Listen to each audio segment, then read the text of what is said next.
Video बनाते हैं ना? हाँ वीडियो बनता है।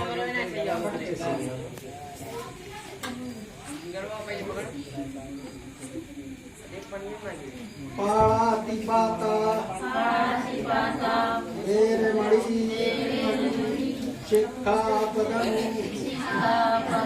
समादयामि आदिन्नदाना वेरमणि शिक्षापदं समादयामि कामेषु मिच्छाचारा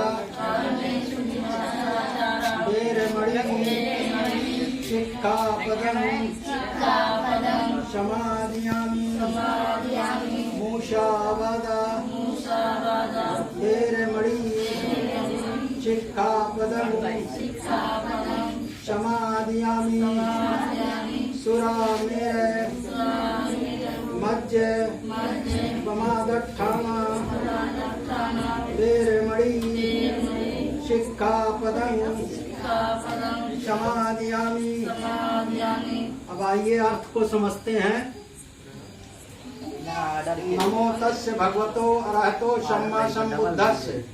इसका अर्थ है ऐसे भगवान बुद्ध अरहत सम्यक संबुद्ध को नमस्कार है जिन्होंने विकार रूपी सारे शत्रुओं को पराजित कर दिया है। बुद्धं शरणं गच्छामि। बुद्ध को नमस्कार करते समय उनको वंदना यानी कृतज्ञता प्रकट करते समय इन तीन रत्नों में हर रत्न के 3 बार शरण जाते हैं, दूसरी बार द्वितीयम्पि और तीसरी बार तृतीयम्पि। आखिर एक रत्न की 3 शरण 3 बार क्यों ली जाती है? एक ही बात 3 बार विचार करने से व्यक्ति को सोचने समझने और सही फैसला करने का समय मिल जाता है। अब आगे देखते हैं। बुद्धं शरणं गच्छामि। बुद्धं शरणं गच्छामि, बुद्ध की शरण जाता हूँ। इसके आगे है धम्मं शरणं गच्छामि। मैं धम्म की शरण जाता हूँ या जाती हूँ। धम्म यानी प्रकृति के नियम को सदा से चले आ रहे, इनका पालन करने से मनुष्य सुख शांति का जीवन जीता है और इसके खिलाफ काम करने से दुख भोगता है। इसलिए धम्म जीवन जीने की एक कला है। स्वयं सुख से जिए और औरों को सुख से जीने देने की कला है। सभी मनुष्य दुखों से मुक्त होकर सुखपूर्वक जीना चाहते हैं, लेकिन धम्म यानी प्रकृति के नियमों का पालन नहीं करने से दुखी रहता है। धम्म सभी को समान रूप से प्रभावित करता है। इसका संप्रदाय से कोई संबंध नहीं है। यहाँ धम्म का अर्थ कोई संप्रदाय या रिलीजन नहीं है।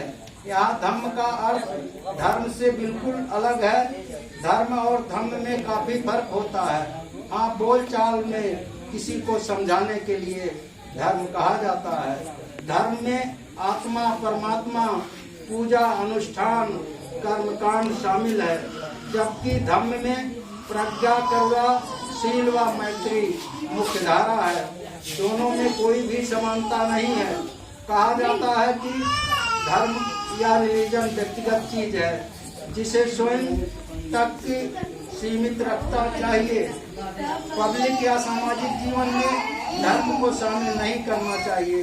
इसके विपरीत धर्म एक सामाजिक व्यवहार की चीज है। यह मूल रूप से और जरूरी रूप से सामाजिक है।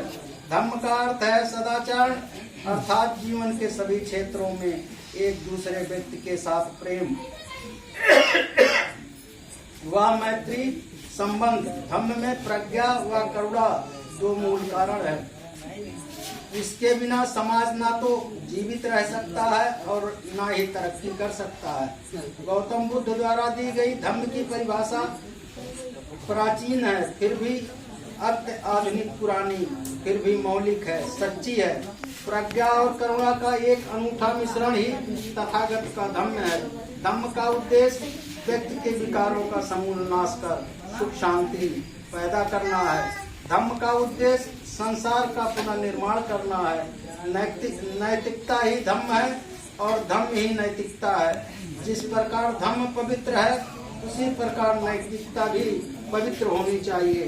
भाईचारा ही नैतिकता का दूसरा नाम है। धम्म का अर्थ है सत्य, जो परम सत्य है, जो सदा से चला आ रहा है, सनातन है, प्रकृति के नियम है। उस परम नियम की शरण जाता हूँ जो सारे संसार को चला रहा है, जो संसार को धारे हुए है। धम्म का अर्थ है जिसने संसार को धारण किया, जिस पर सृष्टि का संचालन हो रहा है, उस परम की शरण जाता हूँ, उस परम में डूबता हूँ। प्रकृति के नियम, परम नियम, शाश्वत नियम, इनका कोई आकार नहीं है, शुद्ध नियम है, कोई रूप नहीं है, इसलिए इसकी व्याख्या भी नहीं की जा सकती। ऐसे धम्म की शरण जाता हूँ। हर जाति, संप्रदाय, लिंग, देश, भाषा, पंथ, मान्यता के लोग, पेड़ पौधे, पशु पक्षी, पत्थर पहाड़, चांद तारे, सबके भीतर जो एक ही सत्य समाया हुआ है, हम उसकी शरण जाते हैं। आज का एपिसोड यही खत्म होता है। साधु साधु साधु।